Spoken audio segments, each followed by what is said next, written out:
Buenas noches. Los obispos de Huesca y de Barbastro Monzón han pedido al Gobierno central que intervenga en el conflicto de los bienes. Analizaremos con nuestros invitados este complejo asunto después de que hace tan solo unos días estos obispos se negasen a ceder la propiedad de los bienes al Gobierno de Aragón para que pudiera reclamarlos en su nombre. Hablaremos además del pacto entre el Gobierno central y las comunidades de la cuenca del Tajo para el trasvase de este río hacia Levante. Un pacto que acerca de nuevo el fantasma del trasvase del Ebro en nuestra comunidad. Para hablar de estas cuestiones nos acompañan esta noche en esta mesa de redacción Salvador Arenere, presidente de ADEA. Buenas noches, Salvador. Muy buenas noches. Adolfo Barrena, coordinador de Izquierda Unida Aragón. Buenas noches, Adolfo. Hola, buenas noches. Y Rosa Santos, senadora del PAR. Rosa, buenas noches. Buenas noches. Vamos a comenzar hablando ya de ese primer tema que presentábamos, el conflicto de los bienes aragoneses que están ahora en Cataluña. Los obispos de Huesca y de Barbastro Monzón han pedido a Mariano Rajoy que intervenga en este conflicto. Hay que recordar que hace unos días estos obispos se negaron a ceder la propiedad de estos bienes al Gobierno de Aragón para que reclamase los bienes en el nombre de la Iglesia. Los obispos en este sentido piden comprensión. Bueno, Salvador, ¿cómo valoras esta posición, este posicionamiento de la Iglesia en este punto de los bienes? Bueno, yo creo que en primer lugar es un tema que está durando mucho tiempo, ¿no? Y si hay alguien que debería ser ejemplarizante, es los miembros y los máximos responsables de la Iglesia. En ese sentido, yo creo que había una sentencia eclesiástica del Tribunal Eclesiástico de la Jurisdicción Interior de la Iglesia, en el que ha dictado sentencia y lo que no se puede entender es que no se cumpla esa sentencia. A partir de ahí sí que es cierto que hay más solidaridad con la Generalitat, con el Gobierno en Cataluña, de los obispos con la Generalitat, y ahora aquí ni esa solidaridad de los obispos de Aragón, ¿no? Los de la provincia de Huesca que están afectados, Barbastro. Entonces, la verdad es que yo estoy convencido que a todos los ciudadanos, a mí como ciudadano y a los fieles de la Iglesia Católica, como mínimo, desde la posición en que estás ahí como observador asistiendo a esta historia, y nunca mejor dicho historia, porque es larga historia, pues yo creo que hay una falta de respeto, hacia el ciudadano y hacia los fieles, o principio a los fieles, a los que se deben, sin ciudadanos, una falta de respeto y además, como decía al inicio, caramba, si hay algo que todo el mundo entiende es que hay que acatar a la justicia, ¿no? Porque si la justicia no se le respeta, pero que personas que tienen la responsabilidad de caramba, de tutelar a los fieles y ser los representantes de los fieles, y además que están más responsabilizados de lo que es cumplir la ley, de la moralidad, del respeto. Yo la palabra respeto, yo creo que hay una falta de respeto, ¿no? Porque el tema se está alargando en exceso. Bueno, vamos por partes. En primer lugar, no estamos hablando de bienes aragoneses. Es decir, de los bienes de los que se hablan no son de ninguno de los que estamos aquí, ni de ninguno de quien nos está viendo. Son bienes de las parroquias aragonesas. Por lo tanto, son bienes eclesiásticos y por lo tanto son bienes privados. Es decir, que aunque volvieran, no vendrían para los ciudadanos y ciudadanas, vendrían para las parroquias. Esa es la primera. La segunda, a mí me parece de tal cinismo lo que hacen los obispos, que es que no encuentro adjetivos educados que ponerle.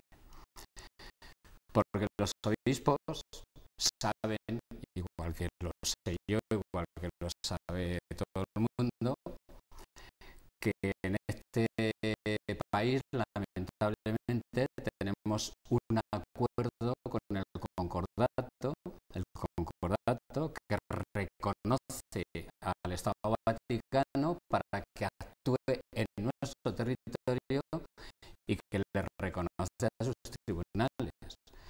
Por lo tanto, lo primero que tendrían que hacer los obispos es decir, oiga, déjese que actúe la justicia civil y el Estado de Derecho, y entonces nos olvidamos de lo del Vaticano, pero eso no lo dicen.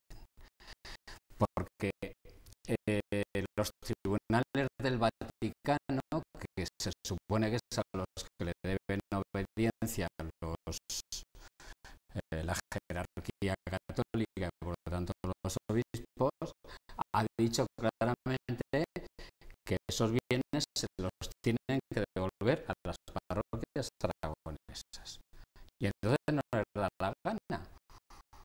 Y resulta que son los señores que predican, pues creo que hay algo que dice no robarás, que para ellos es algo así como muy sagrado, ¿no?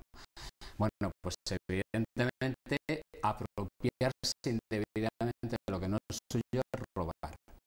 Y eso es lo que están haciendo. Y entonces, en lugar de devolverlo, lo que están haciendo es jugar al equívoco, jugar a revolver la cuestión para hacer aparentar que al final, si eso no se resuelve, es porque el gobierno del Estado o el gobierno de Aragón o la Generalitat de Cataluña no quiere hacerlo, cuando resulta que hay una cosa muy clara. El propietario de los bienes es la Iglesia y lo único que tiene que hacer la Iglesia es, como los bienes son suyas, devolvérselos a quien dentro de la Iglesia no tienen que hacer nada más. Lo demás me parece insisto, un ejercicio de cinismo tremendo al que evidentemente la Iglesia nos tiene muy acostumbrados. Rosa, ¿cómo ves este conflicto? Pues básicamente coincido con las posiciones de Adolfo y de Salvador. La decisión de los obispos ha producido nuevamente una profunda asimetría con Cataluña, mientras que los obispos catalanes no se han inhibido de la cuestión, sino que al contrario han convertido un conflicto que es eclesiástico. Lo situaba muy bien Adolfo, porque son bienes de la Iglesia. Un conflicto que es eclesiástico, donde los tribunales eclesiásticos habían dado la razón a las parroquias aragonesas, lo han situado en el ámbito civil, dando peso y fuerza a la Generalitat para poder convertir al final en social y civil un conflicto que era eclesiástico. Eso han hecho los obispos catalanes, en concreto el obispo de Lérida. Por contra, los obispos aragoneses han colocado en una situación de grave indefensión. Si ellos no quieren defender, pese a que nos asiste o les asiste la razón, tanto en los tribunales eclesiásticos como en los tribunales civiles, que también hay sentencias en este sentido, los obispos aragoneses han optado por inhibirse de la cuestión, tirar para arriba y dejan en una situación de grave indefensión, en este caso al gobierno de Aragón, que con esa cesión sí que podría haber ejercitado las acciones legales en nombre de los intereses de Aragón, de los ciudadanos, porque aquí se juntan una serie de elementos que tienen que ver pues, con la identidad aragonesa, con bienes, con un patrimonio que los ciudadanos de esas zonas sienten como propios. En definitiva, esta inhibición, esta actuación produce de nuevo una asimetría con Cataluña que sinceramente creo que los obispos deberían hacerse mirar o revisar. Hay un proceso judicial abierto sobre los bienes. ¿Creéis que hay que confiar en el proceso judicial, ya que parece ser que las sentencias vaticanas no han devuelto esos bienes? Bueno, yo creo que eso es lo que está intentando la DGA, que le hicieran esa cesión de derecho para ejercer sobre la justicia ordinaria, como decía Rosa, así se ha hecho, se está haciendo en Cataluña y aquí no. Por eso la presidenta de la comunidad pues ha mostrado su enfado. Yo creo que eso es lo último que esperaba, ¿no? Con lo cual lo peor de todo es que parece que estamos en un camino que ya tiene un difícil retorno, porque realmente la razón ha asistido a Aragón en todo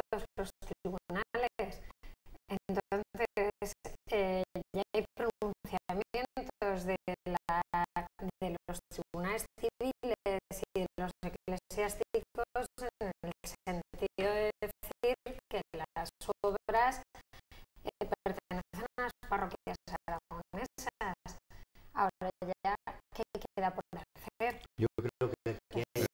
El resumen es muy simple. Con la iglesia hemos topado. Y evidentemente, ahí cuando se topa con la iglesia, pues evidentemente una organización reconocida a nivel de Estado por tratados internacionales, que es absolutamente medieval, que es absolutamente jerárquica, que es absolutamente antidemocrática, y a las pruebas me remito. Al final, incluso su propio sistema de impartir justicia, el que quiere lo respeta y el que no quiere no. Y a partir de ahí, hemos topado con la iglesia, con la iglesia. A mí me gustaría ver a Francisco primera vez de esto que dice, ¿no? Que es la propietaria de los bienes, y que efectivamente es quien internamente debiera tener ya resuelto este asunto, pero también hemos topado con la situación que persistentemente estamos padeciendo de cómo Cataluña... ¿Pero de quién solo viene? ¿De Cataluña o de la iglesia? De cómo Cataluña quiere para sí lo que no permite a los demás. Es decir, nadie impidió la vuelta de los archivos a Cataluña, de los archivos de Salamanca. Ahora ellos quieren lo suyo. No. Hablamos de lo mismo. No, porque hablamos de una cosa que es propiedad de la Iglesia Católica. Nada más. La no se ha inhibido en este proceso. Al contrario, se ha involucrado al 100%. Se ha politizado. Claro, se ha dado discurso político por su tema. Los obispos, Pero que sí, la jerarquía católica, digo, que no busquemos responsables, no los hay, de verdad, pero que no busquemos, que sí, ahora, si queremos decir que los catalanes son no puede puedes ser evitar, vale decirlo, que está clarísimo, ya, si estoy de acuerdo, pero tiene la culpa pero que aquí, el dueño de los bienes, que ¿o no? aquí sucede que hay un sustrato de fondo político por la situación que está viviendo Cataluña, pero vamos, sin lugar a dudas, Político es muy fácil, rompas el concordato, por eso no tiene ningún los sentido, obispos de Cataluña, dejemos que actúe la justicia civil y verás que pronto se resuelve, tanto si están los catalanes como no, porque al final aquí el problema que hay ciertamente es un problema situado en el ámbito eclesiástico y evidentemente lo han jugado con todo el cinismo del mundo. Y a partir de ahí se aprovechan de la situación civil que esto puede generar, que es por lo que quieren revolverlo, y ciertamente alguien entra al pero son las dos cosas. Ya. Eso estamos de acuerdo, yo en mi exposición creo que lo he dejado claro, pero hay una utilización política clarísima por el... Joder, De los obispos los primeros que hacen llamando a esos obispos hacen política en Cataluña, porque están en Cataluña. y ahora quieren hacer aquí. han querido Los de Cataluña. civil y social un conflicto que A es ver, eclesiástico. a ver, Pues esa regla de tres, porque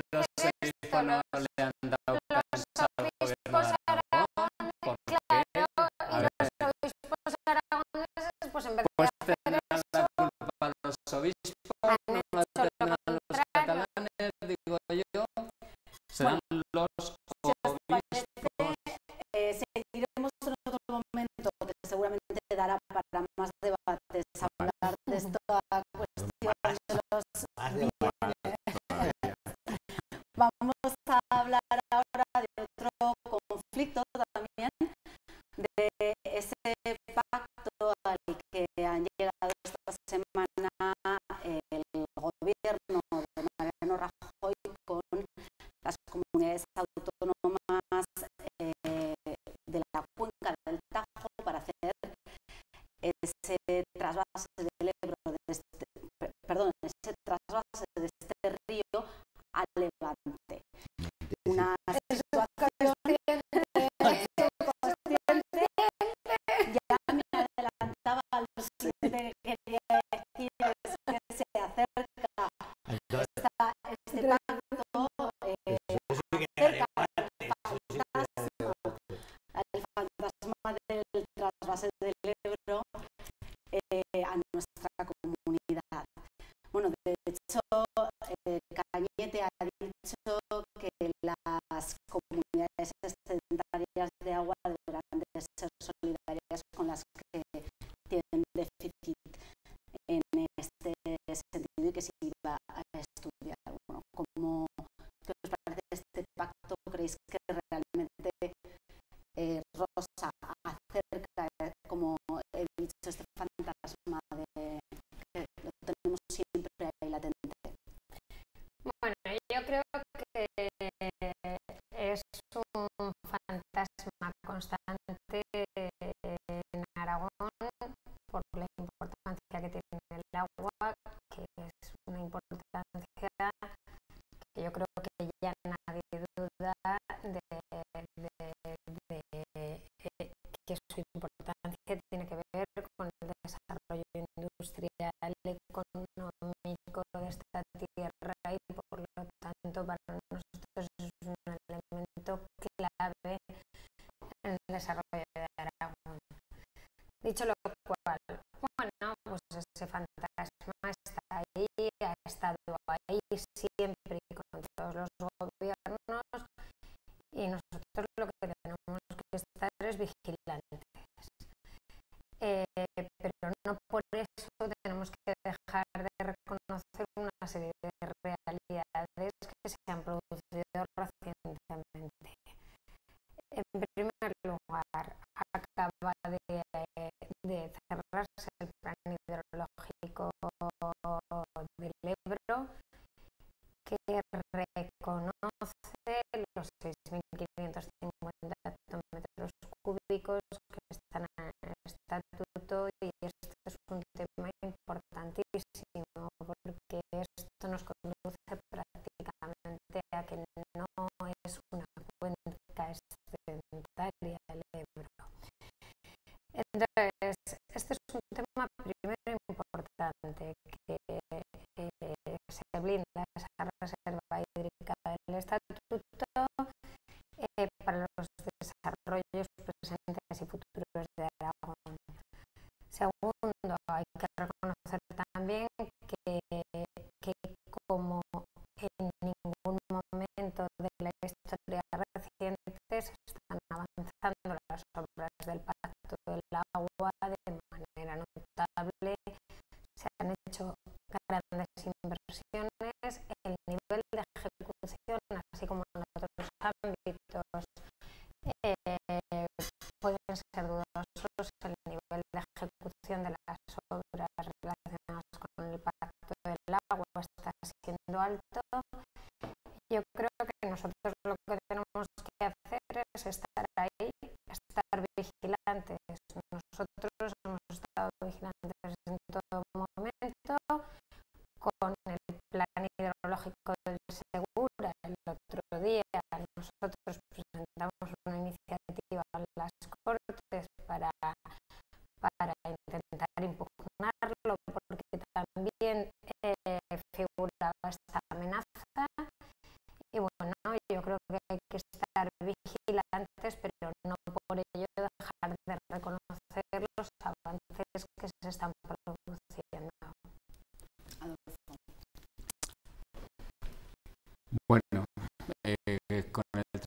base, a mí a veces me pasa como con los bienes, ¿no? Cuando hay muchísimos grandes problemas, entonces se abren debates, ¿no? Se habla de los bienes eclesiásticos y del trasvase. Del trasvase, como decía Rosa, en esta tierra llevamos hablando, en fin, desde tiempos, no voy a decir inmemoriales, pero desde luego desde hace mucho, ¿no? Y es verdad que es una amenaza que está ahí, porque evidentemente el planteamiento que se lleva con el agua pues es un planteamiento que no es en absoluto social, no es en absoluto medioambiental, no se considera en absoluto que es un recurso público y por lo tanto debería ser gestionado con determinados criterios, y siempre al final se utiliza pues para los desarrollos económicos, industriales, urbanísticos, toda esa serie de cuestiones, ¿no? Y por lo tanto ciertamente es un elemento de conflicto entre todas las comunidades autónomas que no se va a resolver mientras no seamos capaces de abordar claramente el debate del agua. Entonces el debate del agua pues debe de plantear de una cuestión absolutamente global, es decir, el agua primero es un derecho que tienen todos los ciudadanos y ciudadanas a tener agua y en las mejores condiciones. Segunda, el agua debería de tener garantizado un carácter mínimo de elemento básico de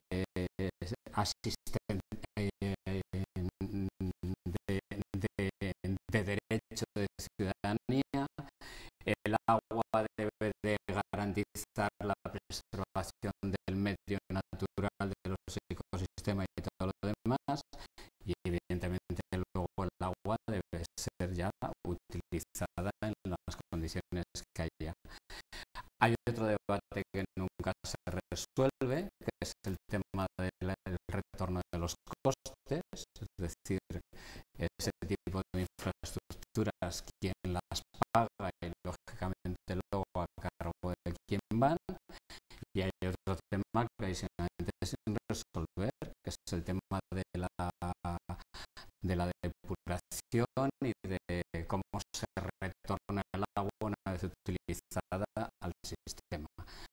Mientras eso no se haga, pues al final solamente estaremos evidentemente con esta serie de situaciones y demás. En el trasvaso Tajo-Segura hay que tener en cuenta otra cosa también. Este es un trasvase que viene del franquismo, que lo impusieron igual que aquí los pantanos en Huesca a golpe de pistola y de bayoneta donde hizo falta. Y en función de eso, como tantos otros desarrollos en este país, luego la realidad de la democracia se ha encontrado con unos desarrollos industriales, económicos, sociales e incluso urbanísticos, que no se ha resuelto tampoco ese tema, ¿no? Y luego ya vendría lo último, y es tenemos que seguir considerando que el agua es única y exclusivamente básico para unos desarrollos económicos en un modelo que lo que se ha demostrado clarísimamente, especialmente en el Levante, es que nos ha llevado al desastre que nos ha llevado. Pues esos son los debates a los cuales el Partido Popular no quiere entrar, porque evidentemente considera el agua como un objeto de negocio y un objeto de mercado. Este 2014 además se va a revisar el nuevo plan, se va a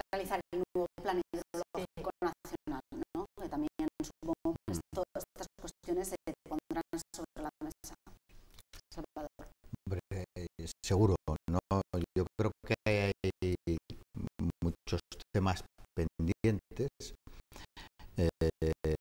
pero como el tema que estábamos hablando, yo creo que el acuerdo al que han llegado todas estas comunidades, pues se da la circunstancia que todas son comunidades gobernadas por el Partido Popular, ¿no? Y el ministro Cañete, con ese nombre tan peculiar que tiene, o ese apellido, ese apellido, nombre, Arias Cañete, apellido, Cañete tiene un apellido peculiar, pues siempre lo tenemos ahí como un temor, porque claro, fue el que desarrolló el trasvase, bueno, tantos que si no, yo creo que si no llegan a salir, no llegamos a salir. ¿Sabes qué decía por narices? Pues por otra cosa, pero... Entonces siempre existe este temor. Ahora yo creo que Rosal lo ha resumido muy bien. Si hay esa reserva que además está ya agotando las posibilidades de que no hay excedente, pues yo creo que eso es importante. Y luego las obras del Pacto del Agua, claro, si resulta que los recursos están, porque desde que se firma el Pacto del Agua, presupuestariamente cada año están los recursos, no hay obra pública, pues yo creo que es una oportunidad para, al menos utilicemos los que están, ¿no? Porque no hay que pedirlos a nadie, es que están y están ahí sin utilizarse. Entonces, yo creo que esto es importante. De cualquier manera, pues estar vigilantes, como decía, yo creo que va a ser fundamental. Y también, bueno, pues la composición del gobierno que hay actualmente también ayuda a todo eso, ¿no? Porque puedo repetir que los del pacto que se ha celebrado son todo comunidades gobernadas por el PP exclusivamente. Bueno, pues pero sí. con ese argumento el del Ebro le queda poquito, porque Rioja gobierna el PP, Navarra es la marca blanca del PP, Castilla-León es el PP, Aragón, Por Dios. digo, con ese argumento, vamos, no sé qué vais a hacer. No sé qué vais a hacer con vuestro socio. Bueno, yo digo un poco el argumento. Que como se han puesto aquí Tú le pones la palabra argumento y yo lo único que he hecho es un relato. Sí, no, Un relato de los del Además es verdad, pero no le doy yo también, yo digo quién gobierna en cada uno de los sitios por donde pasa el Ebro. seguridad, si todas tú esas sabes comunidades no hubieran estado gobernadas por el PP, esa foto no se hubiera producido. Dicho lo cual, el plan hidrológico nacional tiene que juntar los planes hidrológicos de cada cuenca. Sí. Y el plan hidrológico del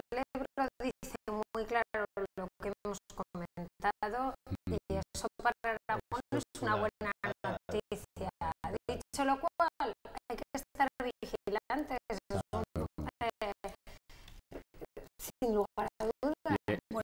Y el pacto con las sacas levantadas al socio, otro pacto que nos pilla un poquito más lejos, pero creo que también es interesante que lo tratemos en esta mesa, ese pacto al que llegaron esta semana demócratas y republicanos estadounidenses in extremis para evitar la suspensión de pagos en Estados Unidos.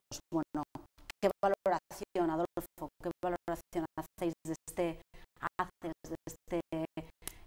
pacto que casi no se lleva a cabo? Bueno, es un juego de intereses clarísimo el que ahí está marcado, en el que demuestra claramente el modelo, el sistema, digamos, político que tienen en Estados Unidos, donde evidentemente tienen siempre a un gobierno absolutamente secuestrado en función de qué mayoría o qué otra mayoría se puede dar en el Congreso, ¿no? Y a partir de ahí, pues lo que a nosotros nos preocupa mucho más es cómo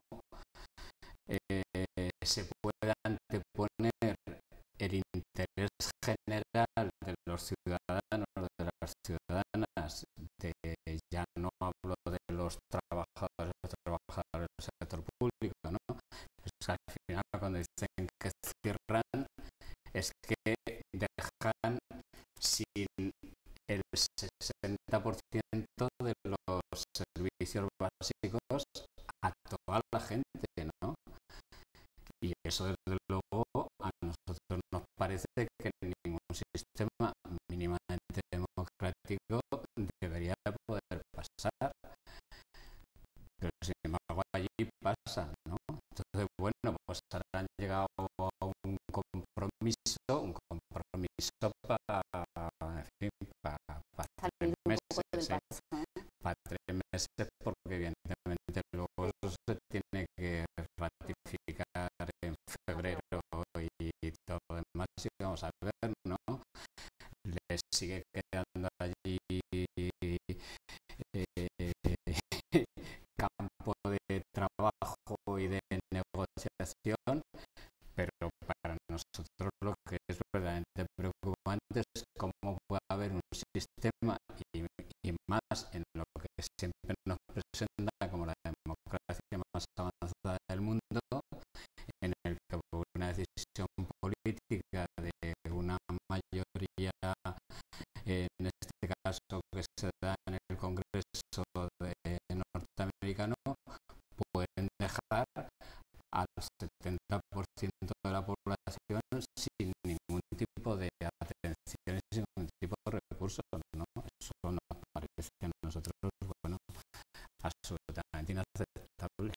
Pierde liderazgo, Salvador, Estados Unidos con esta situación. Yo creo que lo primero que hay es que Obama lleva su reforma sanitaria en la primera legislatura, no lo consigue, en esta pues ha ido más al límite que en otras ocasiones.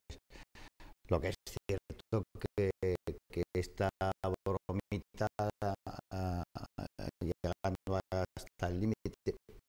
llegando hasta el límite, que curiosamente los mercados no estaban dando por anticipado que se iba a producir la situación que se ha producido, de acuerdo, aunque fuera el último día, en el último minuto. Pero lo que no es menos cierto es que ha habido 800.000 personas que se han quedado 15 días sin trabajar, trabajar, 15 días sin salario, y que eso más va a representar una pérdida del 1% del PIB. El papel de locomotora que ejerce y debe ejercer Estados Unidos, dado la atonía que hay en el crecimiento en Europa, pues es una puñeta que hayan. Y además, yo creo que se utiliza en exceso el marketing, ¿no? Porque hay otro tipo de intereses que subyace siempre en el fondo, y bueno, a nosotros como país que estábamos esperando, porque claro, Estados Unidos está resolviendo temas como el tema energético, que ya no depende del exterior, con esa alta dependencia, pues están llegando nuevas compañías a Estados Unidos de forma importante, porque la energía es un componente fundamental de competitividad. Si España, que tiene una energía 50% más cara que Alemania, pues se ven obligadas las empresas a realizar ajustes o bajar salarios de personas, cuando, joder, caramba, no tenía que llegarse a eso, pero te queda poco margen de maniobra. Quiero decir que bueno, Estados Unidos estaba en una buena senda, tiene un problema de deuda que con esta situación lo que hace es más deuda. De hecho, toda la problemática es que te autoricen a elevar el límite de la deuda. Eso pero es el gran impulso de aquí también, que te autoricen endeudarte más. Digo, más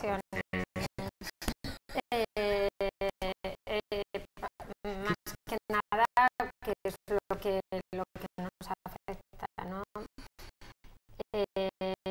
Para mí, lo que se ha producido en Estados Unidos es lo más deleznable de la política. Yo creo que se han antepuesto los intereses, primero personales, de quién es el presidente de la Cámara Baja o de la Cámara, que estaba fundamentalmente intentando velar por su supervivencia en la política, vamos a decir las cosas claras, es aunar los intereses individuales a los generales, y luego los intereses del Tea Party, que intentaron echar efectivamente un pulso a Obama con el tema de la reforma sanitaria, y que antepusieron también esos intereses, en este caso ya de partido, a los intereses generales de la ciudadanía, pudiendo haber provocado, porque creo que esto es un elemento que hay que dejar sobre la mesa, pudiendo haber desencadenado un colapso económico mundial otra vez. Es decir, que es que no nos olvidemos que esto, que lo hemos vivido aquí como algo que está pasando ahí a cientos de miles de kilómetros, bueno, pues es que todos los ajustes, todos los padecimientos que los ciudadanos españoles y de otros países nos hubieran servido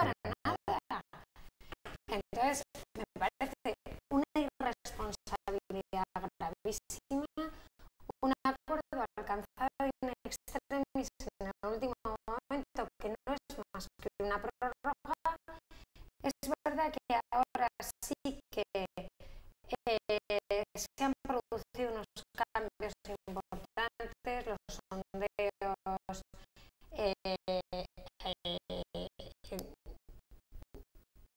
en fin, les dan un resultado a los republicanos verdaderamente dudoso después de esta crisis. La parte republicana más moderada va a salir reforzada, el Tea Party, afortunadamente, digámoslo claro, porque la política tiene que servir a los intereses de los ciudadanos, no al contrario.